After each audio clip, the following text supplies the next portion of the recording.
भगवान शिव को भोलेनाथ कहा जाता है क्योंकि वे अत्यंत भोले हैं और अपने भक्तों की थोड़ी सी भक्ति से भी प्रसन्न हो जाते हैं।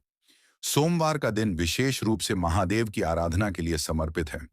शास्त्रों के अनुसार सोमवार का व्रत रखने और इसकी पौराणिक कथा सुनने से मनुष्य के जीवन के सभी कष्ट, रोग, शोक और दरिद्रता का नाश होता है। नीचे सोमवार व्रत की वह प्राचीन और संपूर्ण कथा दी गई है, जिसे सुनने मात्र से ही शिव कृपा की प्राप्ति होती है। भाग एक, धनवान साहूकार और उसकी आंतरिक पीड़ा। प्राचीन काल की बात है। एक समृद्ध नगर में एक साहूकार रहता था। वह साहूकार धर्म कर्म में विश्वास रखने वाला, दयालु और अत्यंत धनवान था।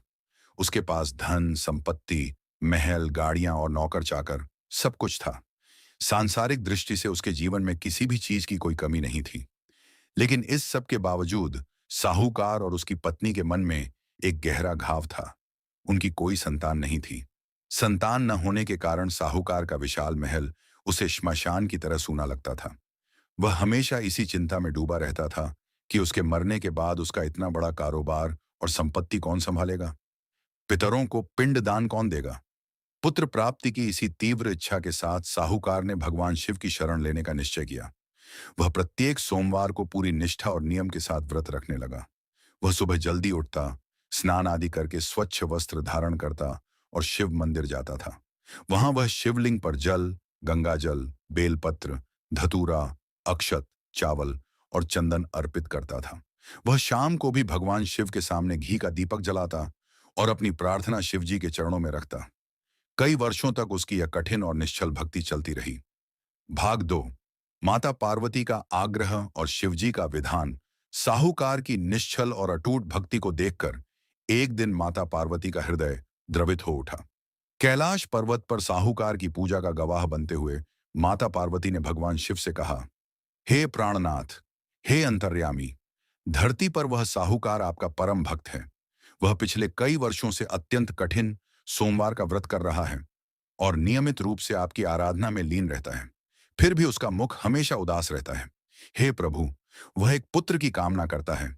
क्या आप अपने इस अनन्य भक्त की इच्छा पूरी नहीं करेंगे? कृपया उसे एक पुत्र का वरदान दीजिए। भगवान शिव ने मुस्कुराते हुए माता पार्वती की ओर देखा और गंभीर स्वर में कहा, हे देवी, इस मृत्यु लोक में जो भी प्राणी आता है उसे अपने पूर्व जन्मों के कर्मों का फल भोगना ही पड़ता है। भाग्य के लिखे को मिटाया नहीं जा सकता। इस साहूकार के भाग्य में इस जन्म में संतान का सुख नहीं है। यदि मैं प्रकृति के नियमों के विरुद्ध जाकर इसे पुत्र दूंगा भी तो वह दीर्घायु नहीं होगा। परंतु माता पार्वती माता स्वरूपा थी। उनका हृदय साहूकार की पत्नी के दुख को देखकर पिघल चुका था। उन्होंने फिर से आग्रह किया, हे महादेव, आप तो स्वयं विधाता हैं। आप चाहें तो भाग्य की रेखा को भी बदल सकते हैं। यदि आपके द्वार से भी वह साहूकार खाली हाथ लौट गया तो संसार का आपकी भक्ति से विश्वास उठ जाएगा। कृपया मेरी लाज रखिए और उसे पुत्र रत्न का आशीर्वाद दीजिए। माता पार्वती के बार बार अनुनय विनय करने पर महादेव ने कहा, हे पार्वती, मैं तुम्हारे आग्रह को टाल नहीं सकता। मैं उस साहूकार को पुत्र का वरदान देता हूं, परंतु उस बालक की आयु केवल 12 वर्ष ही होगी। इससे अधिक वह इस संसार में जीवित नहीं रह पाएगा। संयोग से जिस समय भगवान शिव और माता पार्वती के बीच यह संवाद हो रहा था, साहूकार मंदिर के एक कोने में बैठकर ध्यान लगा रहा था। दिव्य कृपा से उसे शिव और पार्वती की यह बातें सुनाई दे गईं। साहूकार को न तो पुत्र मिलने की बहुत अधिक प्रसन्नता हुई और न ही उसके अल्पायु होने का बहुत गहरा दुख हुआ।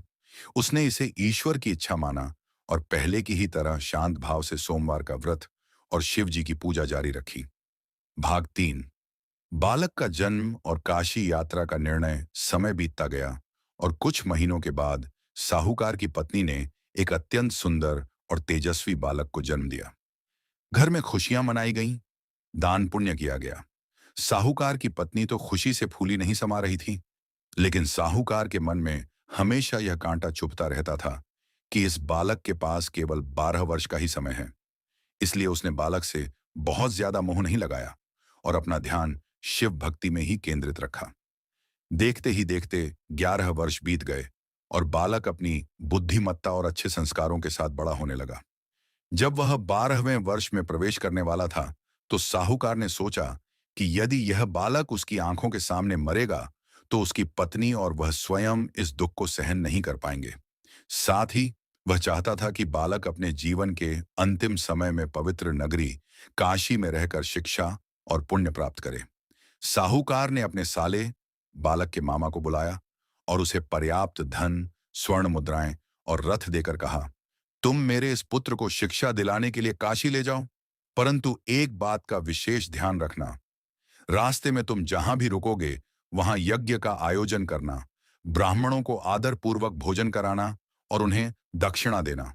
बालक की सुरक्षा और धर्म का पालन पूरी तरह होना चाहिए। मामा अपने भांजे को लेकर काशी की ओर चल पड़े। साहूकार के कथानुसार वे रास्ते में जिस भी गांव या नगर में विश्राम करते, वहां सुंदर यज्ञ का आयोजन करते और ब्राह्मणों को भोजन कराकर आशीर्वाद प्राप्त करते थे। भाग 4। विवाह का प्रसंग और राजकुमारी का संकल्प। चलते चलते एक दिन वे एक विशाल और भव्य नगर में पहुंचे। उस दिन उस नगर के राजा की पुत्री का विवाह था। पूरा नगर सजा हुआ था और चारों ओर उत्सव का माहौल था। जिस राजकुमार से राजकुमारी का विवाह होने वाला था, वह एक आंख से काना, विकलांग था। राजकुमार के पिता, जो कि दूसरे राज्य के राजा थे, को डर था कि यदि लड़की वालों को यह बात पता चल गई कि दूल्हा काना है, तो वे विवाह तोड़ देंगे और उनका अपमान होगा। जब उस राजा ने साहूकार के बेटे को देखा, जो कि अत्यंत सुंदर, सुकुमार और राजसी वस्त्रों में था, तो उसके मन में एक कुटिल विचार आया। उसने सोचा कि क्यों न इस सुंदर बालक को कुछ समय के लिए दूल्हा बना दिया जाए। इसके साथ विवाह की रस्में पूरी करवा ली जाएंगी और विवाह संपन्न होने के बाद वह असली राजकुमार को रथ में बिठाकर अपने राज्य ले जाएगा। राजा ने साहूकार के बेटे के मामा से बात की और उन्हें बहुत सारा धन देने का लालच दिया। मामा ने स्थिति को देखते हुए और यह सोचकर कि यह भी एक प्रकार का परोपकार या विधि का विधान है, हाँ कह दी। साहूकार के बेटे को दूल्हे के सुंदर वस्त्र और मुकुट पहनाया गया और वह बारात के साथ मंडप में बैठ गया। राजकुमारी के साथ साहूकार के बेटे के फेरे हो गए। विवाह की सभी रस्में आनंद पूर्वक संपन्न हो गईं। लेकिन साहूकार का बेटा बहुत ही सत्यवादी और संस्कारी था। उसने सोचा कि यह इस राजकुमारी के साथ बहुत बड़ा छल हो रहा है। न्याय के विरुद्ध जाना उसे स्वीकार नहीं था।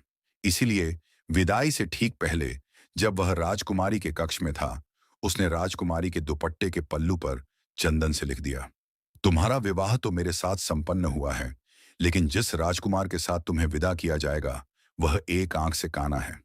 मैं तो केवल एक रात का दूल्हा था और अब अपने मामा के साथ काशी में शिक्षा प्राप्त करने जा रहे हूं। जब राजकुमारी तैयार होकर विदा होने लगी, तो उसकी नजर अपने दुपट्टे पर लिखे उन अक्षरों पर पड़ी। उसने जब वह संदेश पढ़ा, तो उसके पैरों तले जमीन खिसक गई। उसने तुरंत उस काने राजकुमार के साथ जाने से साफ मना कर दिया। उसने राजा से कहा, मेरा विवाह इस व्यक्ति से नहीं, बल्कि उस सुंदर बालक से हुआ है जो काशी गया है। राजा ने भी जब यह बात सुनी, तो उसने बारात को रोक दिया और शादी रोक दी गई। बारात बिना दुल्हन के ही वापस लौट गई। भाग 5। काशी में 12वां वर्ष और मृत्यु का क्षण। इधर साहूकार का बेटा और उसके मामा इन सब बातों से बेखबर आगे बढ़ गए और कुछ ही दिनों में पवित्र नगरी काशी पहुंच गए। वहां उन्होंने एक सुंदर भवन लिया और बालक नियमित रूप से गुरुकुल जाकर वेदों और शास्त्रों की शिक्षा ग्रहण करने लगा। मामा प्रतिदिन यज्ञ करते थे और ब्राह्मणों को भोजन कराते थे। समय का चक्र चलता रहा और अंततः वह दिन भी आ गया जब बालक की आयु पूरे 12 वर्ष होने वाली थी। उस दिन भी मामा ने हमेशा की तरह यज्ञ का आयोजन किया था और ब्राह्मण भोजन कर रहे थे। अचानक बालक ने अपने मामा से कहा, मामा जी, आज मेरा शरीर बहुत भारी हो रहा है और मुझे बहुत तेज सिर दर्द है। मेरी तबीयत ठीक नहीं लग रही है। मामा के दिल में एक अनजाना डर बैठ गया, क्योंकि उन्हें साहूकार की चिंता याद थी। उन्होंने भांजे से कहा, पुत्र, तुम अंदर कमरे में जाकर आराम करो। बालक कमरे के भीतर गया और चटाई पर लेट गया। कुछ ही पलों में उसके शरीर के प्राण पखेरु उड़ गए। वह निष्प्राण होकर शांत हो गया। जब काफी देर तक बालक बाहर नहीं आया, तो मामा कमरे के अंदर गए। अपने प्रिय भांजे को मृत देखकर उनके पैरों के नीचे से जमीन खिसक गई। वे फूट फूट कर रोने लगे, लेकिन उन्होंने सोचा कि यदि वे अभी जोर जोर से रोएंगे तो बाहर बैठे ब्राह्मण भोजन छोड़कर चले जाएंगे और यज्ञ अधूरा रह जाएगा, जिससे पाप लगेगा। इसीलिए मामा ने अपने आंसू रोके और ब्राह्मणों को आदरपूर्वक भोजन कराकर विदा किया। जब सब चले गए, तो मामा अपने भांजे के शव को गले लगाकर करुण विलाप करने लगे। उनके रोने की आवाज से चारों ओर सन्नाटा पसर गया। भाग 6। महादेव और माता पार्वती का आगमन। उसी समय भगवान शिव और माता पार्वती आकाश मार्ग से भ्रमण करते हुए काशी के ऊपर से गुजर रहे थे। माता पार्वती ने जब किसी के रोने की इतनी मर्मस्पर्शी आवाज सुनी तो उनका मातृत्व जाग उठा।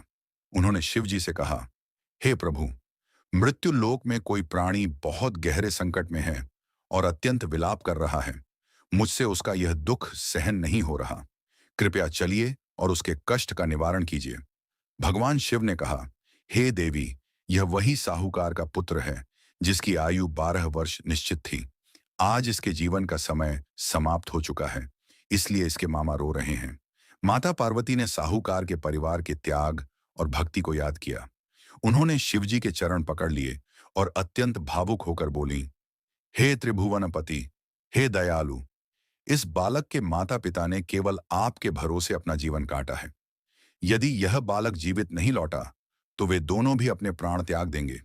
एक भक्त की ऐसी करुण पराजय आपके दरबार में शोभा नहीं देती।